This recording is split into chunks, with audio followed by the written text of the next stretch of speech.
G'day folks.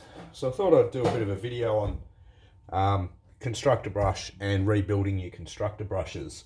Now I'll try and do this video so that it's probably better aimed at those that aren't as DIY competent as some others. So first of all, the one thing you don't want to do is go stupid constructor brush, piece of rubbish, because it doesn't solve anything. It just increases your frustration. So that's never going to help. Now, when your constructor brush does need repairs, it is frustrating, but you know, it's not the brush's fault. You know, you've done a lot of work with it, or probably done something that it wasn't initially designed to do. So just keep that in mind. All the brush wants to do is help you clean windows. So don't take your frustration out on it. It's not going to help you at all. So I've got two different brushes here, so I can demonstrate two different setups that are common out there. So the first one is this brush here. Now you can see this end cap's got the little screws. Well, it's meant to have two screws. This has only got one in it, but the other end doesn't have those small screws at all. It's just got the bolt in the middle. So all the brushes now come with riv nuts, so you don't need the little screws in the end. The one bolt is more than enough. If you're not sure what a riv nut is, these are riv nuts or blind nuts. They've got a few different names, but they're absolutely gold. You can see this brush here is completely riv nutted. So the handle connects on with riv nuts, the end caps hold on with riv nuts.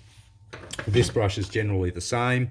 I've just done this for the purpose of this particular video.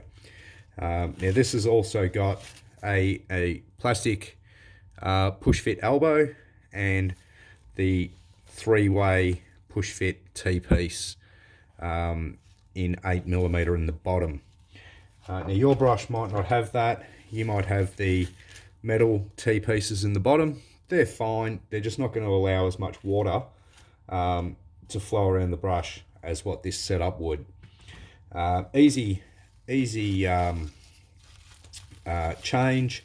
All you'll need is a hacksaw, and you just cut out a little bit each side with the hacksaw, and then a pair of pliers, and just wiggle it back and forth until it breaks and falls off.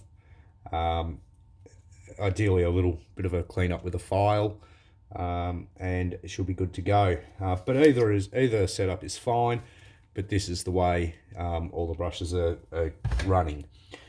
So the reasons you might need to pull your brush apart: you might have broken a hydro blade, you might want to change some bristles, you might have had an issue with an end jet. They're really the only reasons to need to rebuild a brush.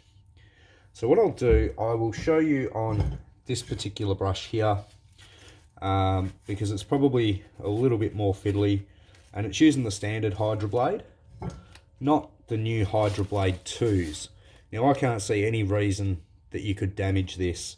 It's got a nice radiused end on it, so no sharp edges. This one as well has got the little taper piece on it. If you're harsh on the brush and rubbing it along the frames, you could wear these down, but you're going to know you're doing it because you're going to hear it grinding. So what I'll do, I'll pretend on this brush I've got to replace some bristles and replace a hydro blade. So what I'll do, first of all, I'm going to remove the plumbing. So that pipe is pretty hard to get out on this particular brush.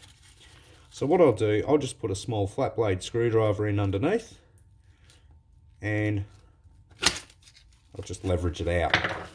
Now don't worry about this.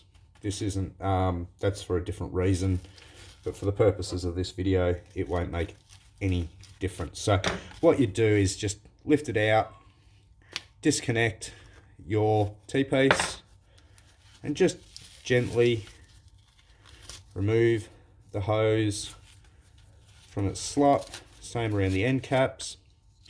Now during summer this is really easy to do, but during winter the plastics do become a little bit more brittle. Our fingers don't cooperate as much as we'd like them to.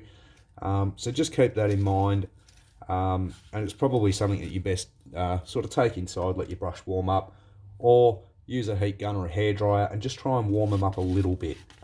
It'll make life easier. So we'll get a Phillips head screwdriver or a star screwdriver, and we'll just undo these screws on the end. Now, they're not overly tight. When I put them in, I usually just use my fingertips on the screwdriver, and when I've got it as tight as I can, it's usually about a quarter turn further.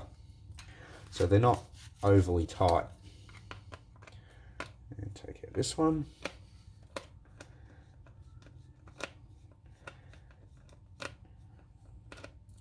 And really it takes about 2 minutes to rebuild a brush. This video will take a bit longer because I'm going to try and explain things as thoroughly as I can so that anyone can confidently have a go. So now there's really not much holding these end caps on. There's no screws.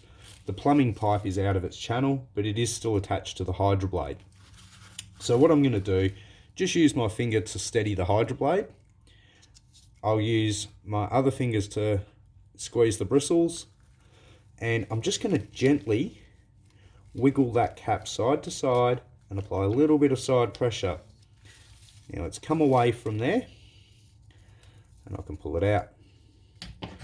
Now you might lose the end cap jets. They might stay stuck in the end cap. That doesn't really matter.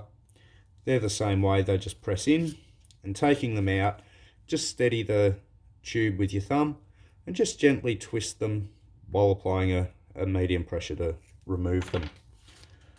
And the same again on this end. And there we go. Take the pipes out. Take that one off. There we go. Now, if I needed to change a bristle, I can just slide the bristle out or slide it back in. Now, you don't need to take off both end caps to replace a bristle. But for the purpose of this video, I have. Now, let's say we need to remove the hydro blade. Just press it through. If it's a little bit tight, just carefully hold the brush vertically and just press down against the bench, and just give it a little bit of pressure, but don't force it, and it will slide its way in. Now I know I can remove this one by hand, maybe not, it's got a bit colder. Yes, I can, but let's say that I couldn't. I would then get a flat blade screwdriver and place it right over the very edge of the blade, and just gently sliding it along and then sliding it out. So that's, you know, the Constructor brush in pieces. I can get to everything I need now. So I'll put in the new bristles, we'll call them. I'll put in the new hydro blade. Now the hydro blade can go in two ways. If I put it in this way, you see which way the jets are pointing. If I turn it around, the jets are now pointing away from the bristle. And that's how I like to have my hydro blade set, so that it shoots away from the bristle. Again, just gently, it doesn't want to go in that way, so I'll try the other way. This brush has been knocked around a fair bit. I'm not forcing it. I'm just using a positive pressure and keeping the pressure straight. I'm not pushing that way because I'm going to snap it. Just making sure the pressure follows along the line that I wish the direction of travel to be. Now what I'll do, I'll grab the tube and I'll just gently press and twist that onto the end of the hydro blades. There's no force required. And again on that side. And these are probably one part that gets most people frustrated. And when they're cold, yes, they can be frustrating. So that's where the tip of just warm it up a little bit can make life much more enjoyable. So I'll put the end jet back in. I will put the other end jet back in. Now the end cap, make sure I get the right end cap, and it goes on this way. what I'll do is just move that hose out the way, make sure the end jet goes to where I want it to be. Now I will line up the bristles into their tracks and just gently rocking it until it's going in.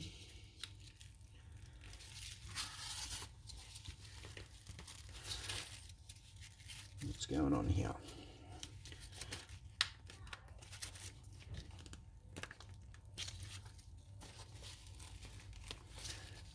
What's going on here?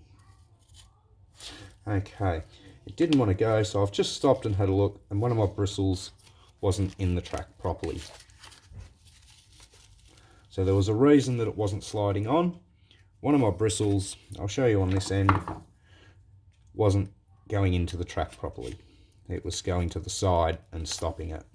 So if something doesn't feel right, just stop and have a look.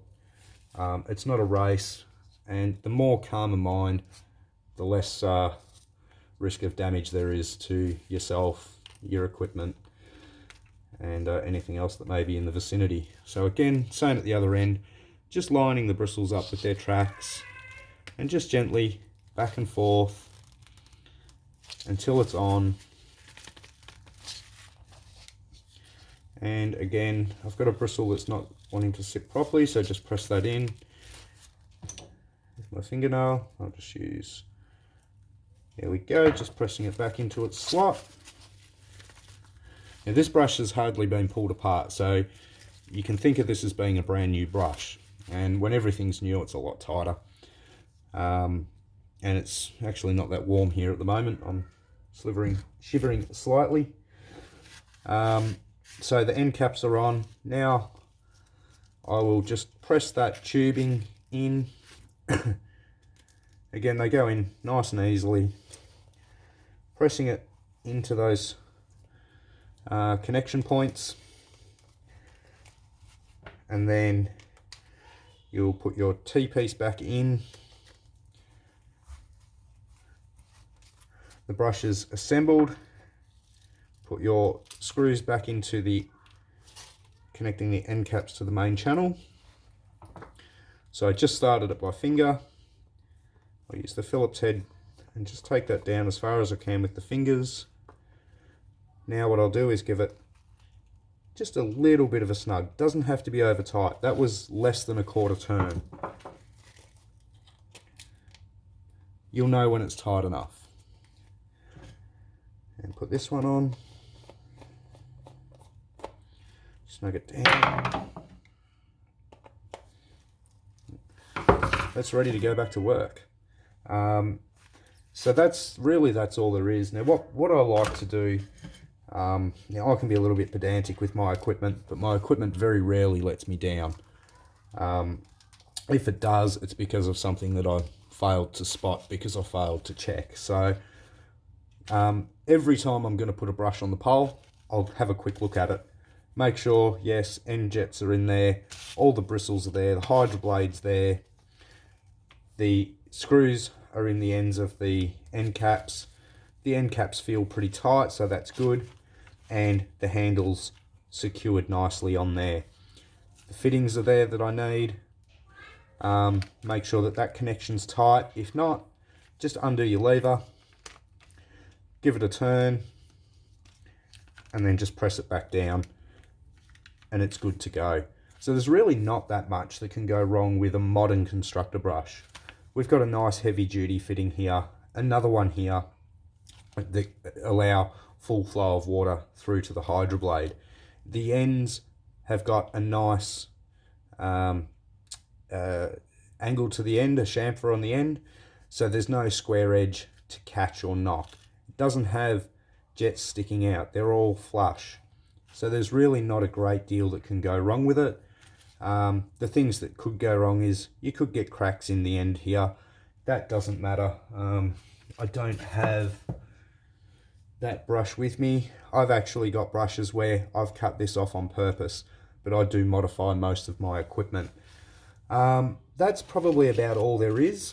I will do another video and I'll show just how quickly you can rebuild a brush. I'll rebuild this brush and show just how quick it can be done in the field.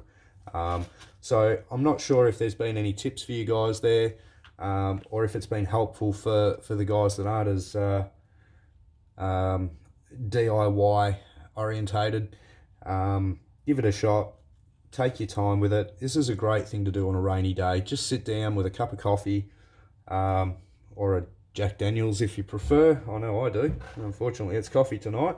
And just play with it. Just take your time. Be calm mind. Remember, the brush hasn't done anything wrong. Don't take it out on the brush, because you're not going to feel any better for it. That's all for now. I hope it's been of some use to somebody.